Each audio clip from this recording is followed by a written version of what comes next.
Hello everyone, welcome back. Just thought I'd take this moment, a minute or so, while I'm in between jobs, to actually talk about RCDs. I actually only noticed, I was speaking to a customer this morning and I was talking about an RCD, and he actually had to stop me and actually say, what the hell is an RCD? And I think us electricians get very much carried away and a bit assumptuous because we deal with it every day. We expect all our customers to know what they mean. So I just might explain this just so it helps people out a little bit. So this is what they call an RCD module. It stands for a residual current device. Now, where these go in a fuse board is they will protect a range of circuits. The circuits they protect, they're called miniature circuit breakers. So they're MTBs for sure. So you get one RCD protects about 4 or 5 MCBs. Now, MCBs in fact, sorry, I've got a spare board and one I actually ripped out, an old fuse board here. So this is basically what they would do. So you've got one RCD, and this RCD protects these MCBs as it's joined in at the bottom here. Now, when each one of these, say this does the upstairs lights or something. Now, if there's a fault on the upstairs lights, what will happen is it will, as well as turning this off, it will normally turn off the RCD, which will turn off power to all of these other circuits.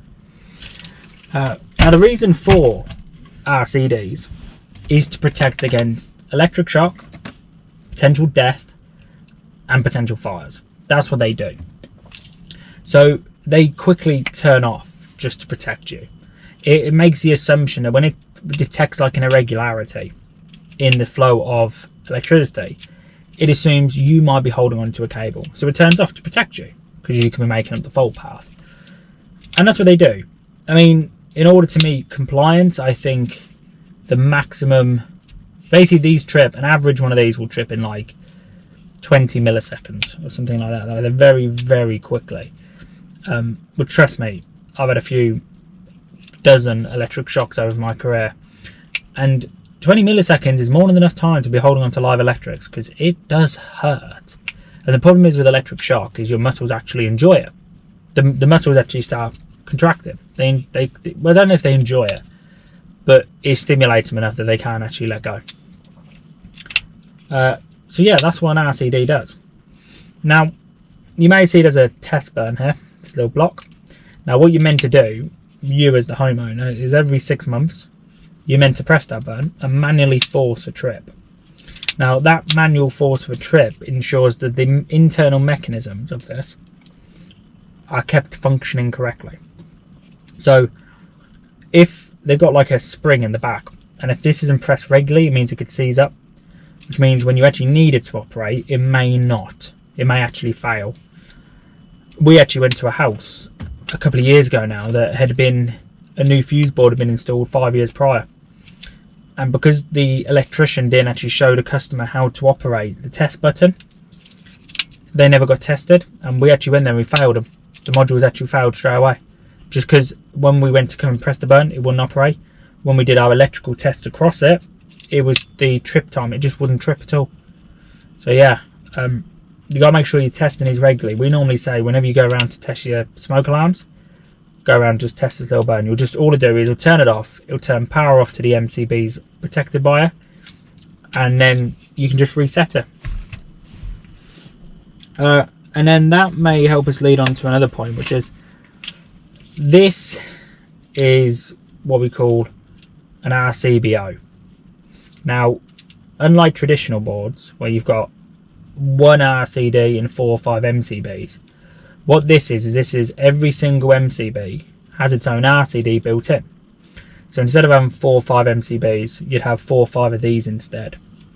Now, that means if you ever have a problem on a lighting, say a light bulb blows on a traditional board, what will happen is it will turn off 50% of your house because the RCD will trip. If you had one of these, it will just turn off the individual circuit. So it's a lot more practical, but it's a lot better in terms of, one, if you have an emergency.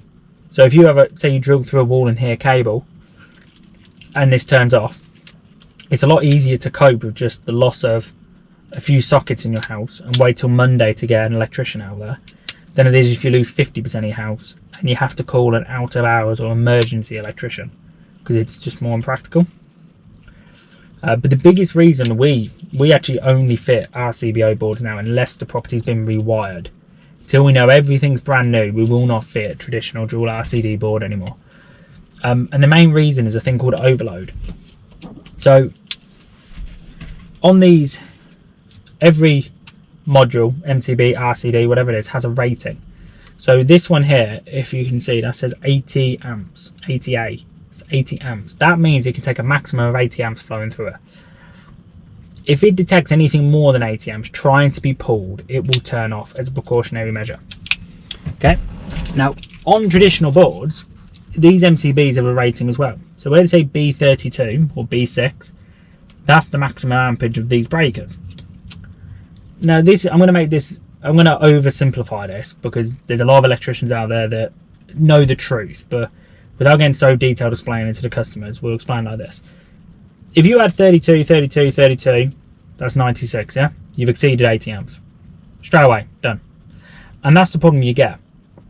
When you pull too much load, or try to pull too much load through these MCBs, and you exceed the combination of 80 amps, which is the rating of the RCD module, you will manually force the RCD module to trip out.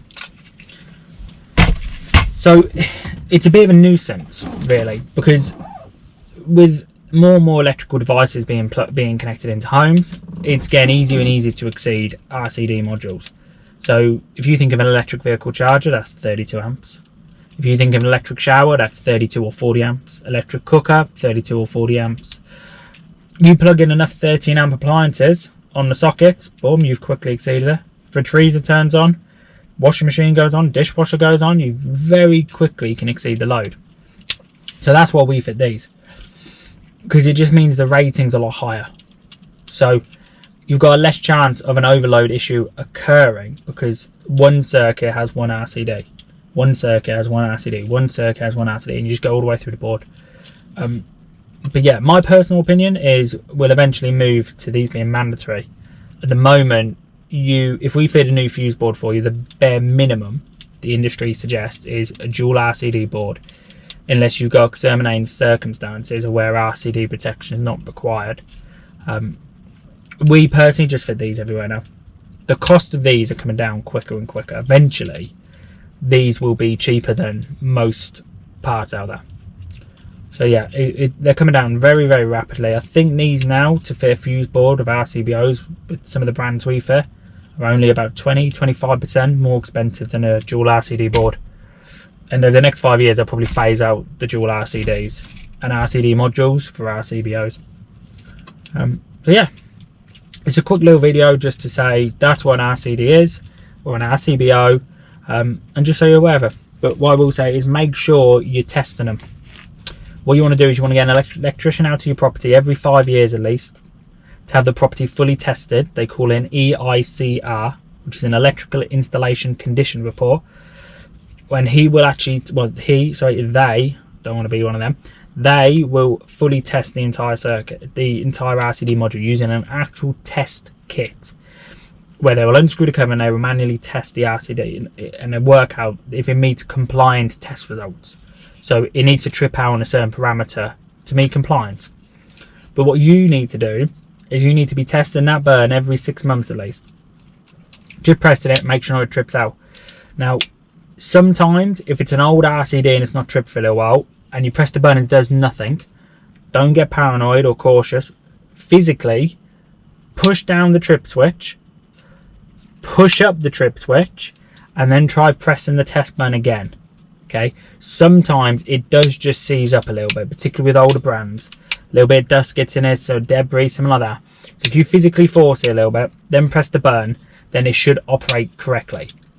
If after that it doesn't, then what you need to do is you do need to ring an electrician, because what that means is the module probably has failed, and it will need properly testing, and then more than likely replacing. Okay, so I hope this helps.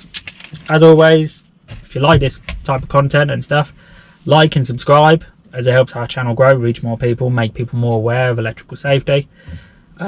Comment down below if you've got any questions or if you've got any opinions. And I mean, I always mean this from both sides, from customers' perspectives and other electricians. It'd be good to get a little debate going, seeing it from both perspectives. Sorry, it's been a long day.